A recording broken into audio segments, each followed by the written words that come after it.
2 अगस्त 2024 जुमा का रोज सुबह 9:50 से एक ऑल्टो कार उसकी रैकी पर थी। रैकी करने वाली कार में मुबैना तौर पर उसका कोई बहुत करीबी शख्स सवार था। उसने बैंक से पैसे निकलवाकर मुस्तहिक अफराद में तकसीम किए। रकम तकसीम करने के दौरान भी वो मशकूक कार उसका ताक़ुब करती रही। जब वो जुमा की नमाज अदा करने मस्जिद जाने के लिए अपनी कार में बैठने लगा तो एक शूटर ने आकर फायरिंग कर दी और वो उसी वक्त दम तोड़ गया। वो शख्स कोई और नहीं, पाकिस्तान तहरीक इंसाफ के रहनुमा और निजी अस्पताल के मालिक डॉक्टर शाहिद थे।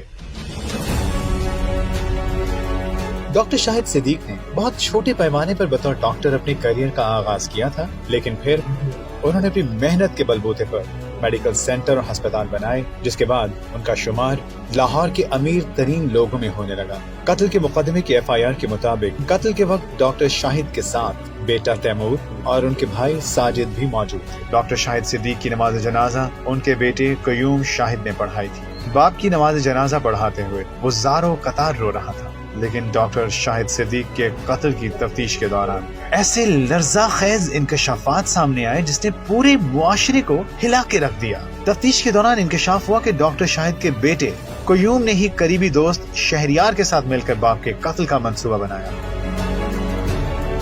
कयूम एक लड़की से पसंद की शादी करना चाहता था। डॉक्टर शाहिद सिद्दीक के इनकार करने पर जनवरी में भी उन पर कातिलाना हमला करवाया था। कयूम ने जनवरी में बाप के कत्ल की डील 50 लाख रुपए में की थी। डॉक्टर शाहिद सिद्दीक पर यह दूसरा हमला 2 करोड़ रुपए में करवाया गया। दौरान तफ्तीश ये भी इंकशाफ हुआ कि कातिल बेटे अब्दुल कयूम ने अपने वालिद डॉक्टर शाहिद सिद्दीक से एक लग्जरी गाड़ी भी मांगी थी। ये लग्जरी गाड़ी कयूम की दोस्त ने पसंद की थी। डॉक्टर शाहिद सिद्दीक ने इतनी महंगी गाड़ी लेकर देने से इनकार कर दिया था। उस बात पर कयूम अपने वालिद से सख्त नाराज हो गया था। ताहम एक हफ्ता कबल डॉक्टर शाहिद ने अपनी अहलिया को बताया कि कयूम के लिए वो लग्जरी गाड़ी जिसका उसने कहा था बुक करवा दी है, जो इसे सालगिरह पर सरप्राइज गिफ्ट के तौर पर दी जाना थी। पर किसे क्या पता था कि सरप्राइज गिफ्ट उसके घर पहुंचने से कबल ही जालिम बेटा अपने बाप को शूटर के जरिए कत्ल करवा चुका होगा।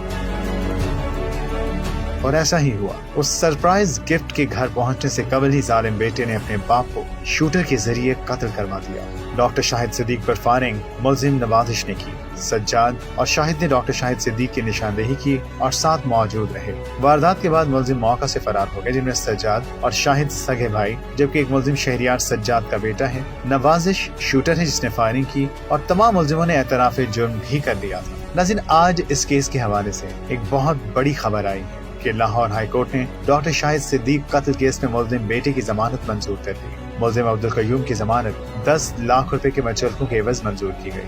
वकील दरख्वास्त गुजार की जानिब से मौक़िफ़ इख्तियार किया गया कि मुल्जिम के खिलाफ कोई शवाहिद मौजूद नहीं। अब सवाल यह है कि जिन शवाहिद के जरिए पहले ये साबित किया जा रहा था कि अब्दुल कयूम ही अपने वालिद डॉक्टर शाहिद सिद्दीक का कातिल है, वो शवाहिद अब कहाँ गए? अगर पहले गलत बयानी की गई थी तो क्यों इतना अरसा एक बेगुनाह को कैद रखा गया? और अगर अब गलत बयानी की जा रही है तो बताया जाए कि वो शख्स जिसने अपने बाप तक को कत्ल करवा दिया, उसे कैसे मुआशरे में आजाद छोड़ा जा सकता है? सवाल ये भी है कि कयूम की जमानत पर रिहाई के बाद उनकी फैमिली का मुस्तकबिल क्या होगा? क्या डॉक्टर शाहिद की बाकी फैमिली कयूम के साथ मामला तय कर लेगी या पूरे खानदान के सर पर एक बड़ा खतरा मंडलाता रहेगा?